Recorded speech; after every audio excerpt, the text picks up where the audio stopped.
প্রতিষ্ঠানের প্রাক্তন শিক্ষার্থী।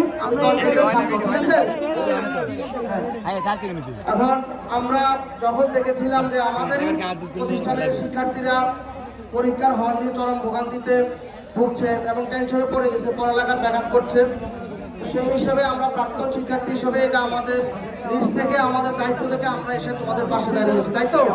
আমাদেরকে কেউ নাটক হয়েছে। আমরা গতকালকে কথা দিয়েছিলাম কেন্দ্রটা আসাম পর্যন্ত আমাদেরকে আশ্বস্ত না করা পর্যন্ত আমরা তোমাদের সাথে থাকবো, তাই তো? তো সেক্ষেত্রে আজকে 11টা পর্যন্ত সময় ছিল, কোনো নিউজ না আসার কারণে আমরা একটাই আবারও শিক্ষার্থীরা আন্দোলন নেমেছে।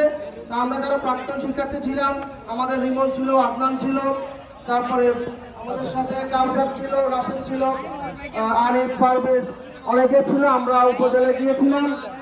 আমরা ইউনূস স্যারের সাথে যখন বসি তখন ওনার কাছে আমরা বিষয়গুলো উপস্থাপন করি যে একটা স্টুডেন্ট এখান থেকে কমলনগর গিয়ে পরীক্ষা দিবে, একটা মানসিক চর্চার ব্যাপার আছে, সে কখন উঠবে, কখন প্রস্তুতি নিবে, কখন যাবে, পরীক্ষার হলে সিট নাম্বারের ব্যাপারগুলো যখন আমরা কথা বলি তখন উনি আমাদের কথা মনোযোগ দিয়ে শুনেন এবং আমাদেরকে বলেন যে যখন তোমরা 1 তারিখ থেকে 5 তারিখের মধ্যে আবেদন করার সুযোগ ছিল তখন উনি কেন আবেদন করেন নাই, তখন কেন সেই টাইম থেকে এই পর্যন্ত আনা হয়েছিল, এই দায়ভার তো আমার না। এরপরে উনি যে আবেদন করেছিলেন সেখানে উনি উল্লেখ করেছিলেন যে শিক্ষার্থীরা রাস্তাঘাট ব্লক করে দিয়েছে, জনভোগ সৃষ্টি করেছে। ইউনূস স্যার যখন এই এলাকাটা দেখেছেন তখন উনি ওটাতে স্বাক্ষর করেন নাই। উনি বলেছেন যদি আমি এটাতে এখন স্বাক্ষর করি তাহলে আমাদের শিক্ষার্থীদেরকে মানে বদনামটা ছড়িয়ে যাবে যে জনভোগ দুর্ভোগ সৃষ্টি করছে শিক্ষার্থীরা।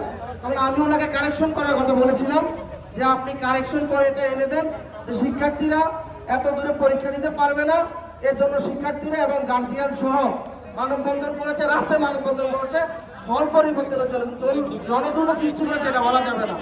সেক্ষেত্রে উনি ইউনূস স্যারের সাথে কোনো যোগাযোগ না করে, কারেকশন না করে উনি নিজে এককভাবে এটা নিয়ে ভোরে চলে যাওয়ার কারণে, ইউনূস স্যারের স্বাক্ষর না থাকার কারণে উনি যখন কুমিল্লা ভোরে চলে গেছেন তখন ইউনূস স্যারের সাথে ওনার কথা হয়েছিল। ইউনূস স্যার ওনাকে জিজ্ঞেস করেছিল যে আপনি যে এটা স্বাক্ষর না নিয়ে চলে গেছেন আপনি কি এটা করতে পারবেন? উনি বলতে যে আমি এককভাবে এটা করতে পারবো। তখন ইউনূস স্যার বলছে পারলে আপনি এটা করেন, আমার কোনো অসুবিধা নাই।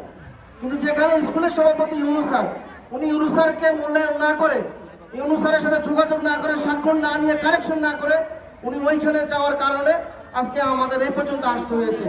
আমি এককভাবে আমরা এবং প্রশাসনিকভাবে এটা সরাসরি স্কুলের হেড স্যারকে দায়ী করা হচ্ছে। এখন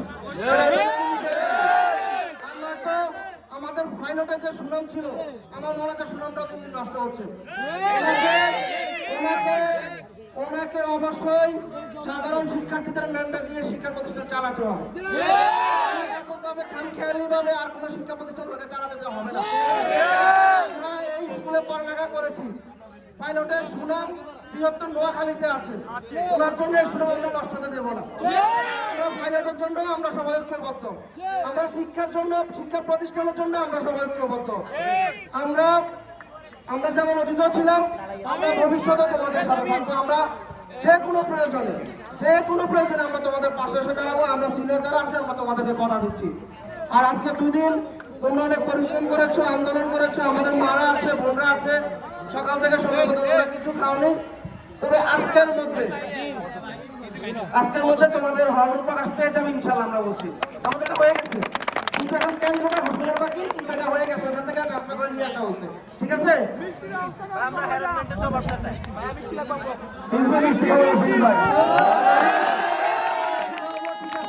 তবে পরে অন্য সবাই বাড়িতে চলে যাবো।